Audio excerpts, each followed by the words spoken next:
नमो भगवते वासुदेवाय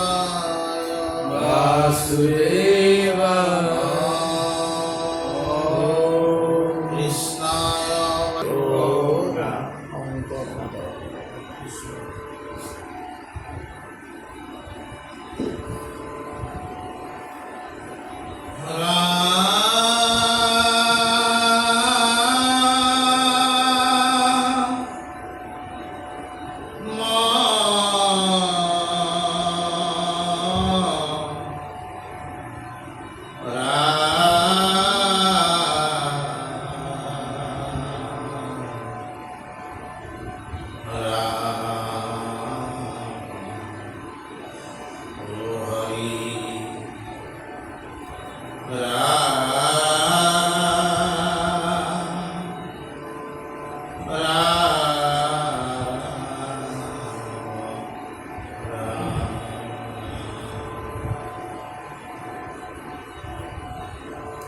ভক্তি বিশেষণ বিৰচন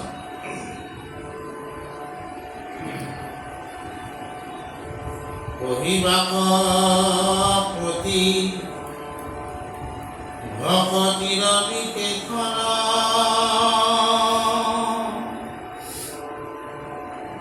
পুনৰপি মই আৰম্ভিলো বিৰচন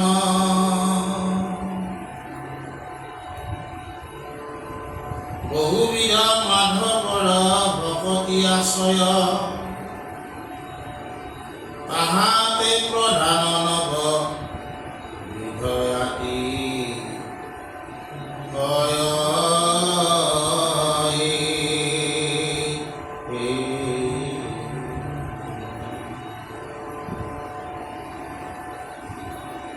হে ৰাম প্ৰথমতে তাক মই দেখাইবাক প্ৰতি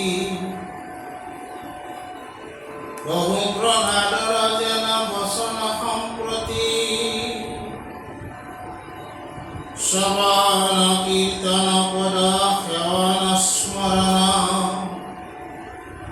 অৰ্চন বন্দন দাস্য দেহ নিবেদন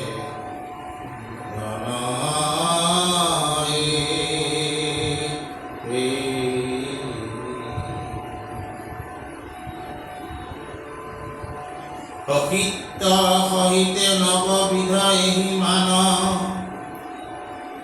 ইহাৰ লক্ষণ শুনা যাৰ যেন থান অন্য বা আপোনে গুণ নাম উক্ত কৰে তাহাকে শ্ৰৱণ বুলি কৰ্ণে জাত ধৰে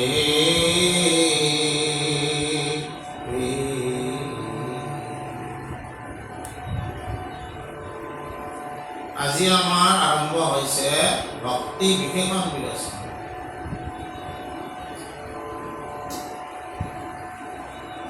আমি প্ৰথমতে পাইছোঁ ভক্তি বিৰচন আজি ভক্তি বিশেষণ বিৰচন আজি ভক্তিৰ গুণবিলাক আজি প্ৰকাশ কৰা হ'ব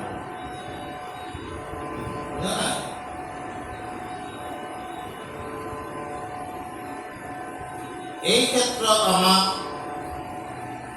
কৈছে যে ভক্তি মাধৱৰ বহুবিধ আছে সাধাৰণতে ভক্তি শাস্ত্ৰসমূহে ৮১ বিধ বুলি কয়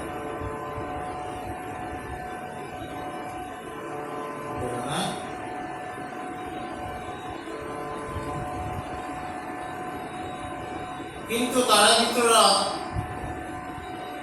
আমাৰ প্ৰহ্লাদ চৰিত্ৰত প্ৰহ্লাদে নিষ্মুখে নৱবিধ ভক্তিৰ কথা কৈছে এই কথাটো ক'ত আছে ও হৰি শৰণে লাগো হৰণ মাগো গোপাল গোবিন্দ ভৱ সিন্ধু মাজে মজিলো মাধৱ মরিনা খয়নিন্দ ও হরি শরণে লাগো হরণ মাগো গোপাল গোবিন্দ শ্রবণ কীর্তন স্মরণ বিষ্ণুর অর্চন পদ সেবন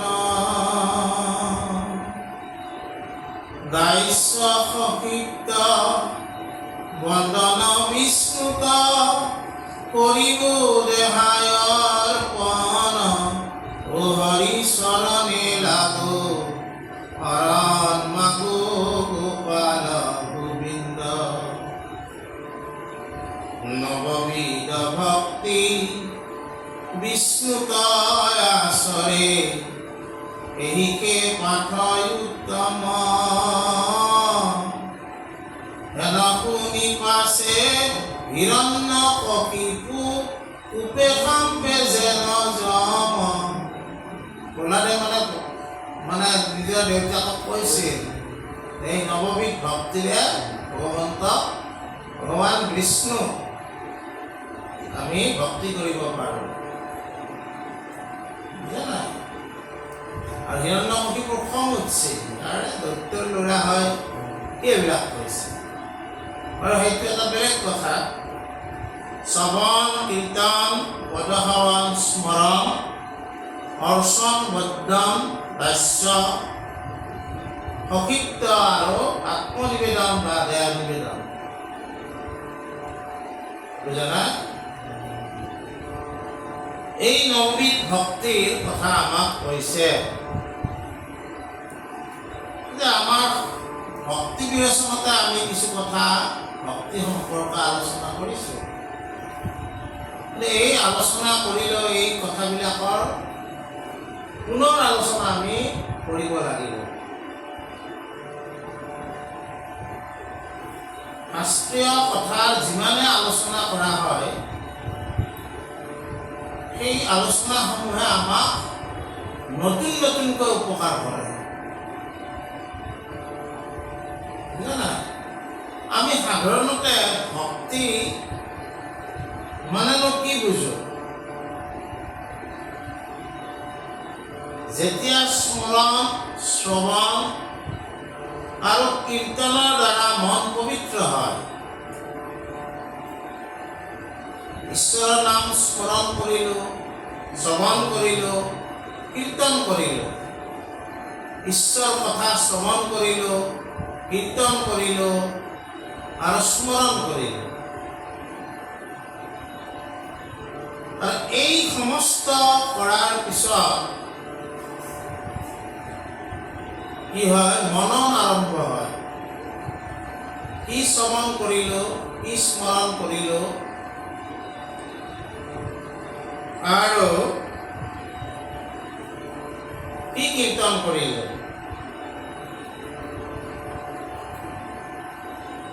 এনেকৈ যেতিয়া মনন কৰোঁতে মনক যি আমাৰ বিচাৰ গঢ়ি উঠে সেই বিচাৰে যদি তোমাক সুখানুভূতি উপলব্ধি কৰাইছে তেনেহ'লে তুমি ভক্তি কৰিছা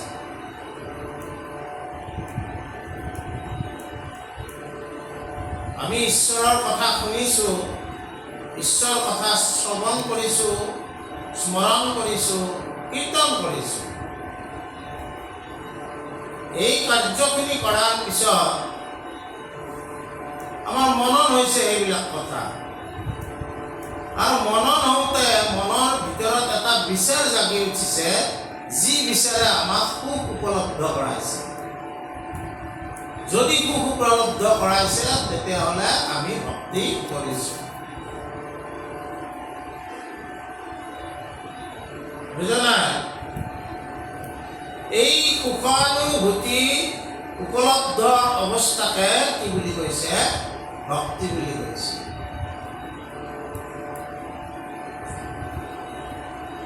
নৱবিধ ভক্তিৰ কথা আমি কোৱা হৈছে প্ৰথমতে আমাক শ্ৰৱণ ভক্তিৰ কথা আমি কৈছোঁ এই শ্ৰৱণ ভক্তি ক্ষেত্ৰত ভাগৱতে কাক প্ৰতিনিধিত্ব কৰা হৈছে?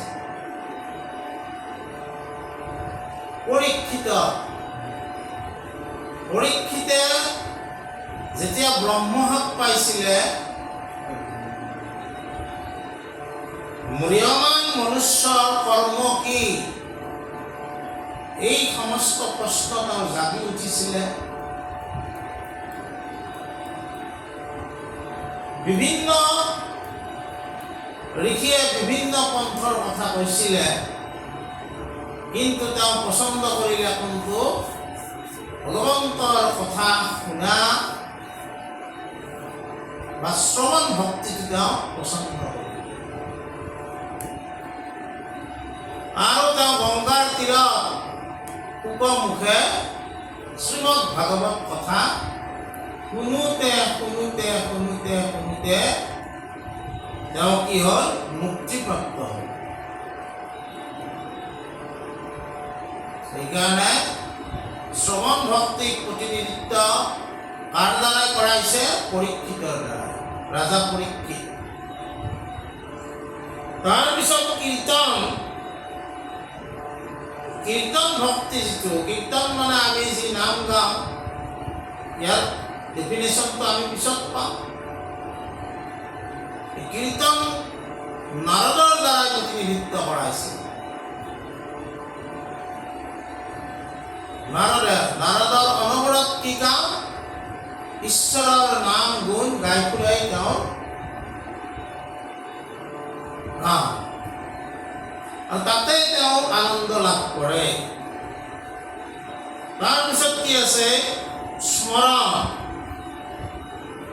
স্মৰণ কোনে কৰিছিল?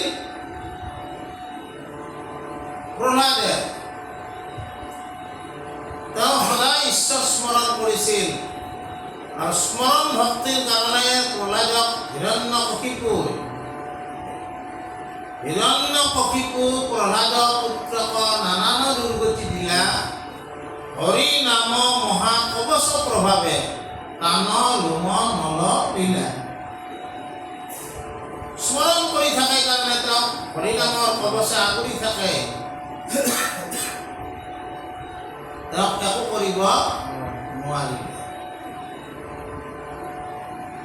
বন্ধন ভক্তি অক্ৰূৰে কৰিছে।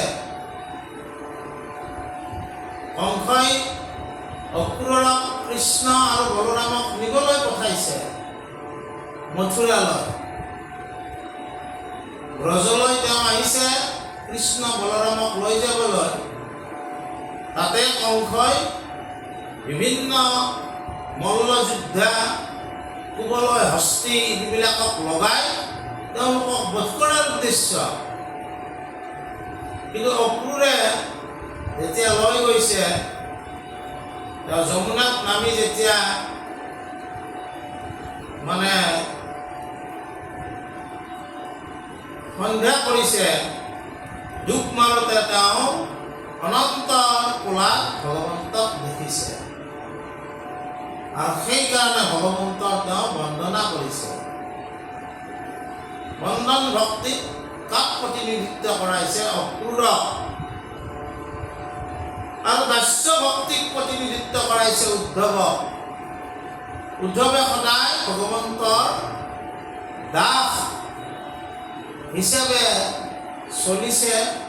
ভগৱন্তই এৰা চোলা পিন্ধিছে, ভগৱন্তই এৰা বস্তু খাইছে, আৰু ভগৱন্তৰ সকলো নিৰ্দেশ মানি আছে। বুজা নাই?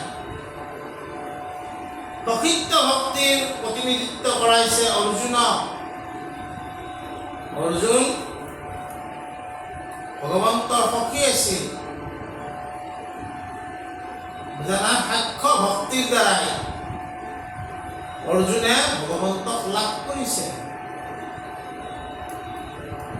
অম্বৰীশ ৰজাই পদসেৱন সদায় ভগৱন্তৰ পদসেৱন কৰে, আৰু সকলো নীতি নিয়ম তেওঁ মানি চলে, হয় নে নহয়?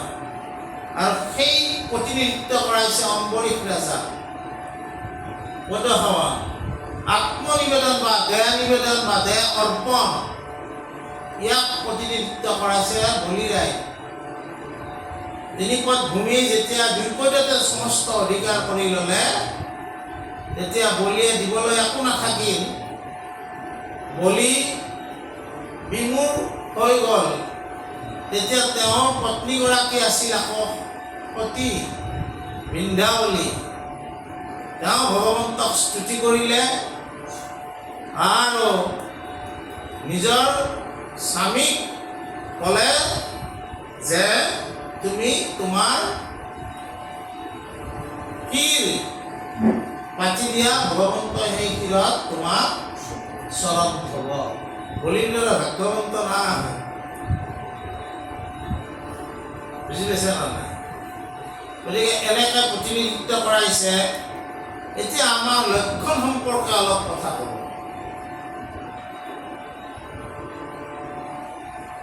নিজৰ মুখত উচ্চাৰিলে ভুলয় কীৰ্তন, মনে নাম ৰূপ কুমৰণ স্মৰণ,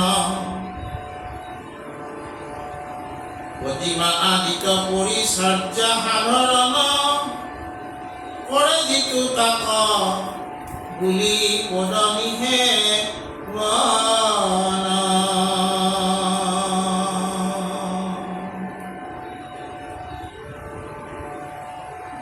আমাৰ কি হৈছে, যিটো আমি কৰ্ণ যিটো আমাৰ এইটো শ্ৰৱণ ইন্দ্ৰিয়, বুজা নাই? ইয়াৰ দ্বাৰা কৰ্ণপথে ভকতৰ হিয়াত প্ৰৱেশ ভূন্ত হৰি।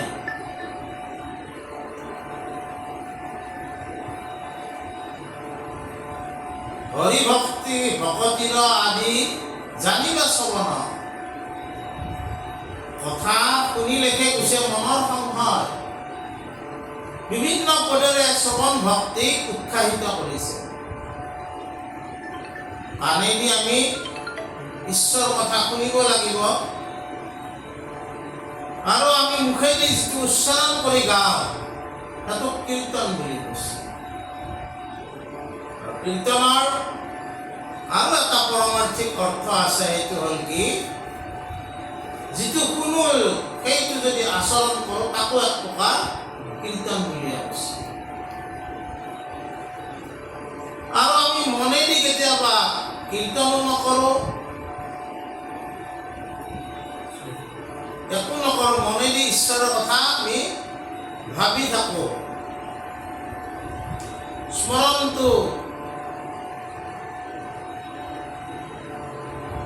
ইয়াক স্মৰণ বুলি কৈছে, সুমৰণ কৰা বুলি কৈছে। সুমৰণ কৰিলে কি হয়, হে মুৰাৰী মুকুন্দ ৰাম, মুৰাৰী মুকুন্দ ৰাম, মুৰাৰী মুকুন্দ ৰাম হৰি, মুৰাৰী মুকুন্দ ৰাম জয়, সুমৰণতে পাপ হয় মিলে মহামহোদয়, দুখ ছয় গুছে সুখ ভয় হৰি, ৰাম মুৰাৰী মুকুন্দ ৰাম জয়। ঈশ্বৰৰ নাম যদি আমি স্মৰণ বা সুমৰণ কৰি থাকোঁ তেতিয়াহ'লে আমাৰ দুখ আৰু সুখ এইবিলাক লাহে লাহে অৱক্ষয় হয় বুলি কৈছে। আমি দিনটোৰ যিমান সময় থাকোঁ জাগ্ৰত অৱস্থাত, ব্ৰেইনটো অলপ সময়ো আমাৰ ৰেষ্ট নলয়, যি টি কথা আমাৰ মাথালৈ আহি থাকে। জানা,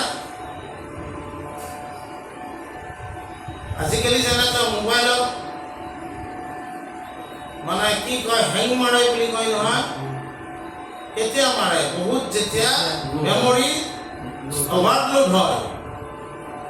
ঠিক তেনেকৈ আমাৰ এইটোত কি কৰিব লাগে, তেতিয়া আপডেট দিব লগা হয় বা কিছু ক্লিন কৰিব লগা হয়। আমি কেনেকৈ ব্ৰেইনটো ক্লিন কৰিম, কেনেকৈ আপডেট দিম, দিনটোৰ অলপ সময় ঈশ্বৰৰ কথা স্মৰণ কৰিব লাগে, নহ'লে তোমাৰ ব্ৰেইনেও হেং মাৰিব। বুজি পাইছা না?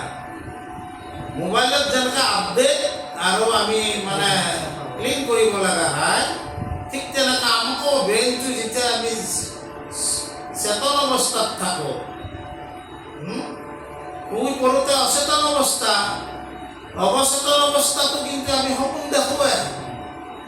মানে ব্ৰেইনে অন্নবৰত তাৰমানে কিবা নহয় কিবা এটা চিন্তা কৰিব বিচাৰে। চিন্তা আমাৰ যিকোনো চিন্তা আহিব। গতিকে এই ব্ৰেইনটো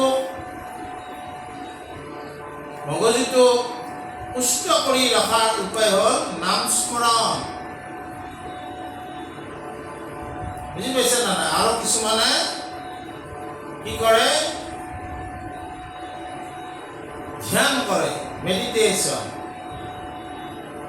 মেডিটেশ্যন কৰক, লগে লগে একেলগে নাম স্মৰণ কৰিব লাগে। কাৰণ মেডিটেশ্যনৰ সময়তো তাৰমানে কি বেলেগ কিবা আহি থাকিব। যদি একেলগে মই ঈশ্বৰৰ নাম স্মৰণ কৰি থাকোঁ, তেতিয়াহ'লে মোৰ মগজুটো সতেজ হৈ থাকিব। এইটো সুমৰণ বুলি কৈছে।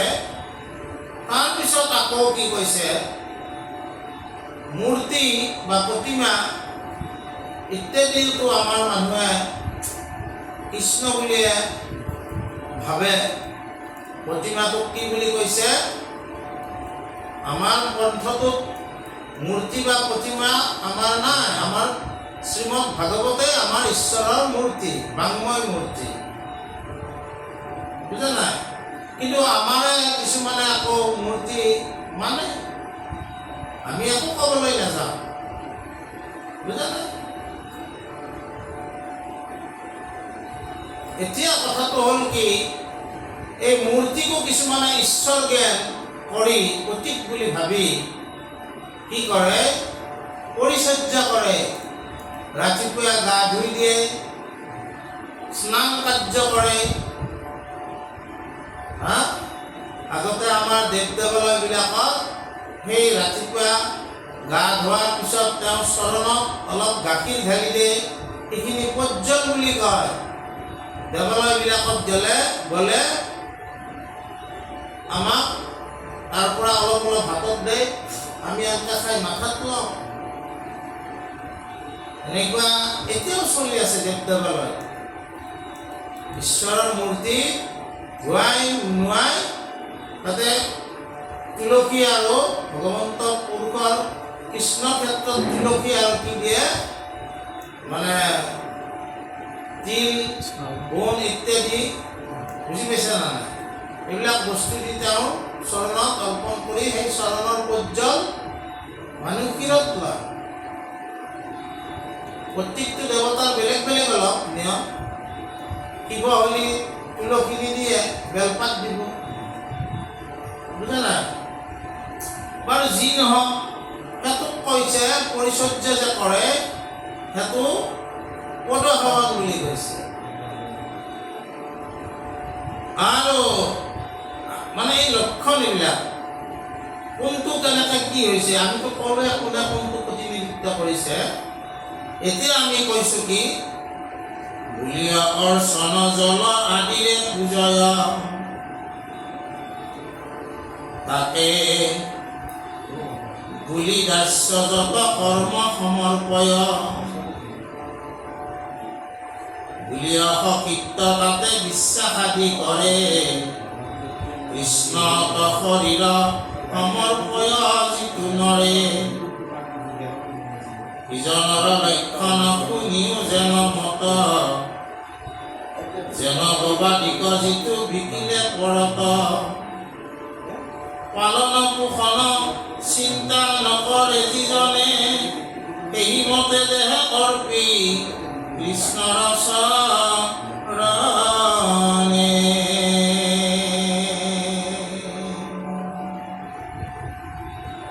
অৰ্চন জল ইত্যাদিৰে তেওঁ পূজা কৰে। ফুল জল এইবিলাক অৰ্চন ভক্তি বোলে। তাৰপিছত কি বুলি কৈছে, যিবিলাক লোকে নিজৰ কৰ্মটো ঈশ্বৰৰ ওচৰত সমৰ্পণ কৰি কৰে, তেওঁ যি কৰ্ম কৰে সেই কৰ্মটো যাতে ঈশ্বৰ বিৰোধী নহয়, সেইটো দাস্য বুলি কৈছে। দাস্য মানে কি? ঈশ্বৰৰ দাস। দাসে কেনেকুৱা কৰ্ম কৰিব লাগিব? ঈশ্বৰ সাপেক্ষ কৰ্ম কৰিব লাগিব। ঈশ্বৰৰ বিপেক্ষে কৰ্ম কৰিলে সেইটো দাস্য ভক্তি নহ'ব। ঈশ্বৰ সাপেক্ষে কৰ্ম সমৰ্পণ কৰি যিসকলে ভক্তি কৰিছে সেইটো দাস্য ভক্তি বুলি কৈছে। তাৰপিছত ঈশ্বৰক যেনেকে এজন বন্ধুৱে এজন বন্ধু, এজন সখীয়ে এজন সখীক কি কৰে? নিজৰ দৰে চিন্তা কৰেতো। মই যি তেওঁ সেই, সেইটোৱে সখীত্ব। তেওঁৰ ওপৰত 100% বিশ্বাস থাকে। মই যিটো বিচাৰিছোঁ সেইটো মোৰ সখীয়েও বিচাৰিব, তেওঁৰ কোনো আপত্তি নাথাকিব।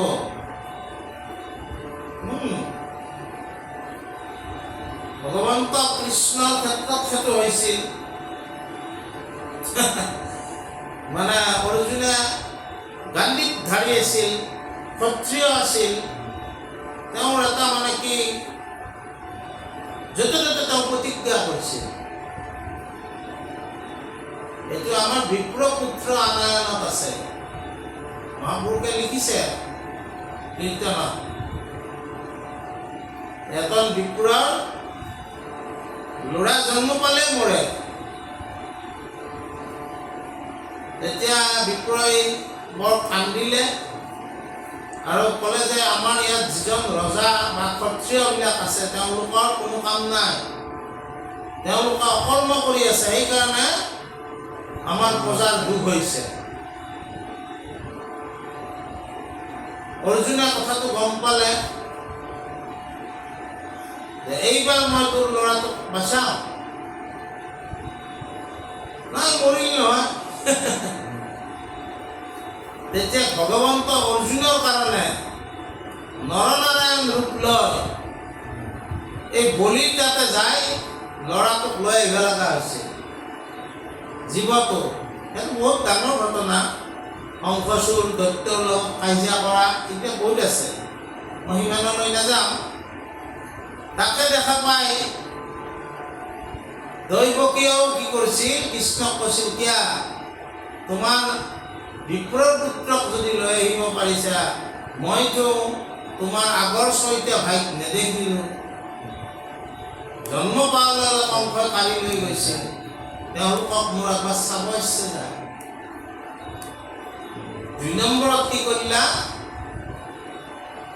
তেওঁ কি কৰিলে যে দৈৱকী পুত্ৰ আনয়ন, দৈৱকীৰ 6 পুত্ৰক আনি দিছিল আৰু গোটেইকেইজনে কোলাত লৈ কৃষ্ণৰ পিত অৱশেষ, মানে কৃষ্ণই দৈৱকীৰ যি স্তন পিছিল সেই পিত অৱশেষ যি গৈছিল, কৃষ্ণৰ অৱশেষ খাই চব গুচি গৈছে। এইবিলাক কীৰ্তনত ধুনীয়া কৰি আছে। আমি কিয় ক'লো যে সখীত্ব যিটো কথা তাৰমানে ইমান বিশ্বাস আছে যে মই যদি এটা পালিব নোৱাৰো প্ৰতিজ্ঞা কৰি দিছোঁ, অৰ্জুনে কৃষ্ণ সখীত্ব,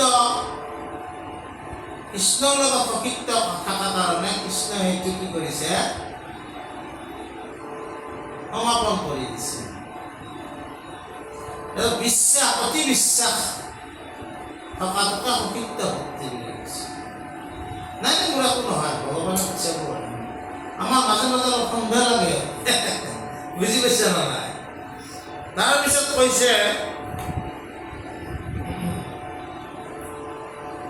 যিজনে নিজৰ গৰ্ব আদি ত্যাগ কৰি পালন পোষণৰ সকলো কথা চিন্তা নকৰি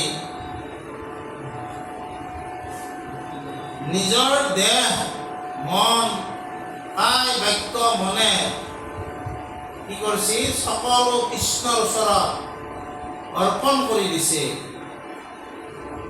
তাকে কৈছে দেহ নিবেদন বা আত্মনিবেদন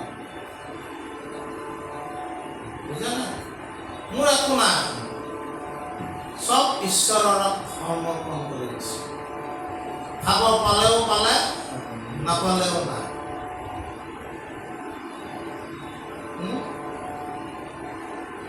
আনন্দই আনন্দ কোনোদিন আনন্দ নোহোৱাকে নাথাকে চিৰামাতা পাঁচটা পুই পাতেদি ভাত খায় ভকতে সুধিলে কিহেদি ভাত খালা পঞ্চামৃতি দি খালো পুই পাত গীতাতে তেওঁলোকে কি কৰি লৈছে পঞ্চামৃত কৰি ভাবি লৈছে ঈশ্বৰে তাতে মিলাইছে এই অন্মুখাৰ পঞ্চামৃত মই ক'ত এৱা দৈ মধু ইলে বিচাৰি যাওঁ মই ইয়াতে পাইছো চব আত্মনিবেদন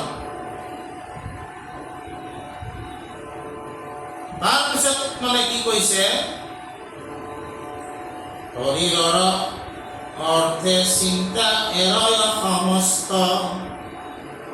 ভকতিৰ এই নৱ লক্ষণ প্ৰশস্ত সমস্তকে প্ৰথমত কৃষ্ণক অৰ্পিব পাছে সাৱধান মতে ভকতিক কৰিব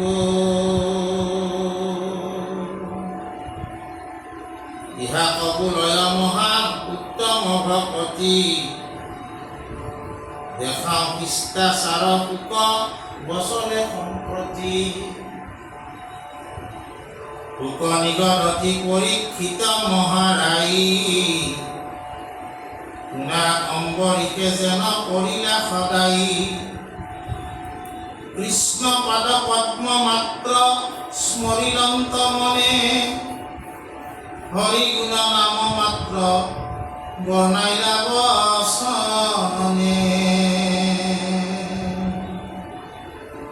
অষ্টদুই সদা হৰি কৰ্ম কৰিলন্ত অচ্যুতৰ সন্ত কথা শ্ৰৱণে শুনন্ত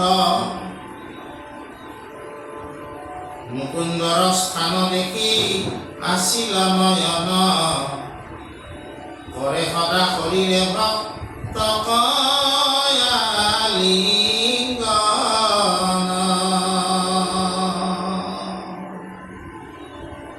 হৰিপদ পংকজ নিৰ্মাল্য তুলসীৰ সদায় অভিজ্ঞান লয়া মহাবীৰ কৃষ্ণক অৰ্পিত অন্ন আদি কৰি যত তাহাৰ সাধক লইলা জিভায়ে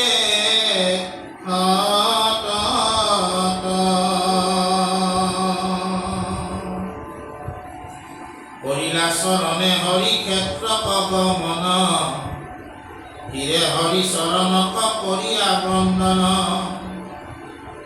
ঈশ্বৰ প্ৰসাদ বুদ্ধি কৰি মহাযকী চন্দন আদি লয়া ভোগ কৰিলা হৰিকী ভাল ইন্দ্ৰিয়ৰ ভোগ পৰহু সম্প্ৰতি পৰাচিতু ইটো টান নাছিল কুমতি সমস্তে ভকতি ইটো আচৰি কৃষ্ণৰ প্ৰাৰ্থী লাকি হাৰ ফল অংগ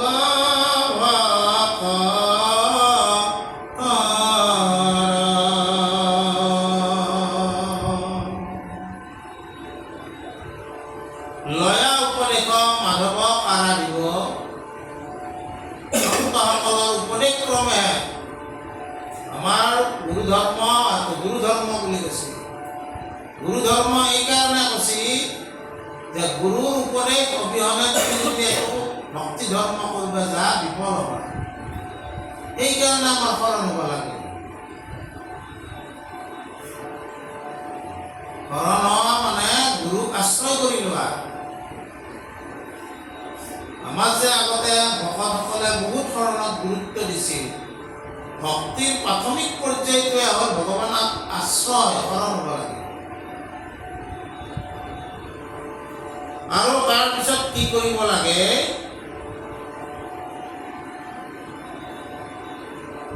ভগৱন্তক যতেক সুকৃতি মানে কৃষ্ণ কৰ্পিব, লয়া উপদেশ মাধৱক আৰাধিব। তোমাৰ কৰ্মৰ শ্ৰেয়তাখিনি ভগৱন্তক অৰ্পণ কৰি দিবা। এইটো হ'ল উত্তম ভক্তি। কিন্তু আমি বেছিভাগে কি কৰোঁ? আমি শ্ৰেয় যোনদিনাই তাৰমানে আমাৰ কিবা এটা ভাল হ'ব, সেই শ্ৰেয়টো নিজে ল'ব খুজিছোঁ। আৰু কিবা কাৰণত যদি বিফল হ'লো, তেতিয়া সেই বিফলতাৰ ভাৱটো ভগৱানক দিব খুজিছোঁ। মোৰ আৰু নহ'লা, ভগৱানে নকৰিলা। কিন্তু ভক্তিৰ প্ৰাথমিক পৰ্যায় কোনটো? তুমি ভগৱন্তক দিব পৰা বস্তু একোৱে নাই। বিশ্ব ব্ৰহ্মাণ্ডৰ মালিক তেওঁ, তুমি কি দিবা? তুমি দিব পৰা তোমাৰ কৰ্মৰ জৰিয়তে তুমি যি শ্ৰেয়তা অৰ্জন কৰিছা, সেই শ্ৰেয়খিনি ভগৱন্তৰ ওচৰত অৰ্পণ কৰিবা। সুকৃতিখিনি সেইটো শ্ৰেয়তা যে ভগৱান তোমাৰ কাৰণে মই আজি এইখিনি নাম পাইছোঁ, সেই নামখিনিয়ে তোমাৰ চৰণত মই অৰ্পণ কৰিম। এইটো উত্তম ভক্তি বুলি কৈছে। আৰু এই ক্ষেত্ৰত তাৰমানে পৰীক্ষিতে অম্বৰীষৰ কথা শুকৰ পৰা শুনি আছে। অম্বৰীষ ৰাজাইও সদায় কৃষ্ণ পাদপদ্ম মনত স্মৰণ কৰে, কৃষ্ণ কীৰ্তন কৰে, হাতেদি ভগৱন্তৰ কৰ্ম কৰে, সন্তসকলৰ মুখৰ পৰা ঈশ্বৰ কথা শুনে। ভগৱন্তৰ স্থান দেখিলে তেওঁ চকু ৰৈ যায়। অৰ্থাৎ নামঘৰ এটা দেখিলে ৰৈ গ'ল চকুটো। আৰু সদায় ঈশ্বৰ হৰি ভকতি যিসকলে নামঘৰত নাম চাম গায়, তেওঁলোকক সদায় আলিংগন কৰে, তেওঁলোকৰ সেৱা কৰে, ঈশ্বৰৰ ওচৰত নিবেদিত নিৰ্মাল্য তুলসী শিৰত তুলি লয় আৰু ভগৱন্তৰ ওচৰত আগবঢ়োৱা প্ৰসাদ তেওঁ গ্ৰহণ কৰে। আৰু কি কৰিছে? ভগৱন্তৰ স্থান বিচাৰি বিচাৰি তেওঁ ক'ত এটা চৰণ দুখানি ব্যৱহাৰ কৰে যে মই ক্ষেত্ৰত যাব লাগে য'ত ঈশ্বৰ থাকে। আৰু এই মূৰেদি ভগৱন্তৰ চৰণ বন্দনা কৰে। তাৰপিছত কি হয়? ইন্দ্ৰিয় যিবিলাক, এই ইন্দ্ৰিয়বিলাকৰ যিটো ভোগ, সেইটো ঈশ্বৰযুক্ত হৈ পৰে। ইন্দ্ৰিয়ে ভোগ কৰিব, কিন্তু ঈশ্বৰযুক্ত হৈ পৰে। আৰু সেইকাৰণে অম্বৰীষৰ কথাটো কৈছে। এই ক্ষেত্ৰত আমাৰ কীৰ্তনতো তাৰমানে আমাৰ ৰত্নাকৰ কন্দলী, আমাৰ কীৰ্তনখনত মহাপুৰুষ শংকৰদেৱৰ ঘোষা আছে। তাৰ উপৰিও ৰত্নাকৰ কন্দলী সহস্ৰনাম বৃত্তান্ত বুলি এটা চেপ্টাৰ আছে। সেইটো কীৰ্তনখন কেনেকৈ সম্পাদনা কৰিছিল? প্ৰথম ৰামচৰণ ঠাকুৰে, মাধৱদেৱৰ ভাগিনীয়েকে, বুজানে? য'ত আছিলতো কীৰ্তনখন, চববিলাক বুটলি আনি সুন্দৰকৈ সজাইছিল কোনে? মাধৱদেৱৰ ভাগিনীয়েক ৰামচৰণ ঠাকুৰে। শংকৰদেৱে এনেকৈ সজাই পৰাই লেখা নাছিল, তেওঁ লিখিছিল আৰু চতুৰ্বিংশতি অৱতাৰ, পাখণ্ড মৰ্দন এনেকৈ লিখিছিল আৰু বেলেগ বেলেগ চেপ্টাৰ কৰি লিখিছিল। সকলোকে সজাই পৰাই মৌচাক কৰা লোকজন হৈছে ৰামচৰণ ঠাকুৰ।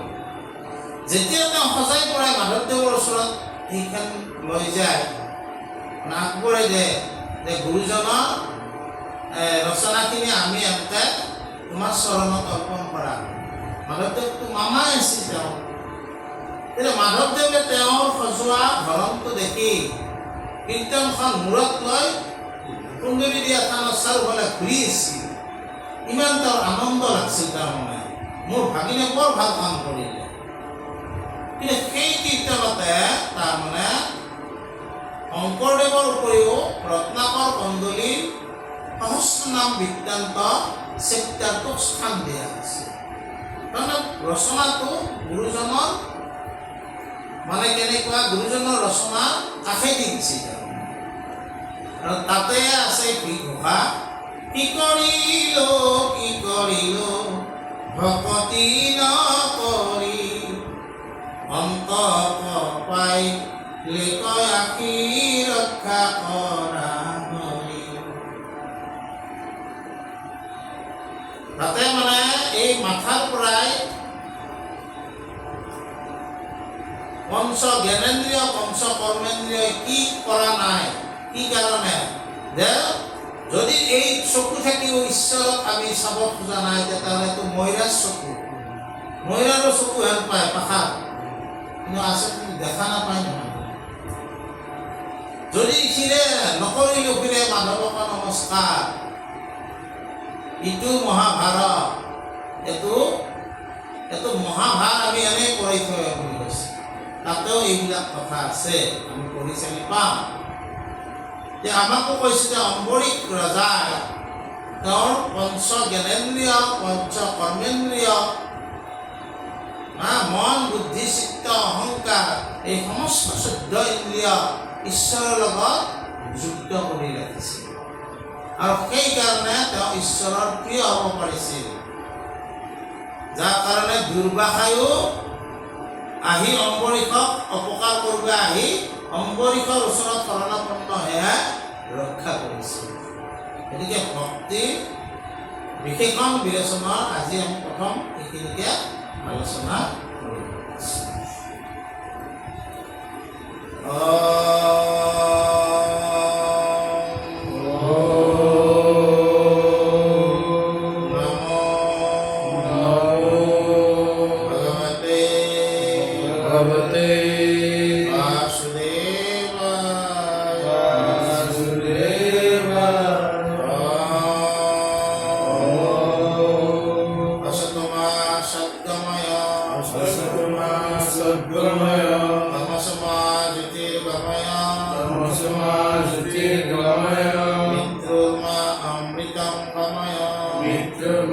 Amritam Gamaya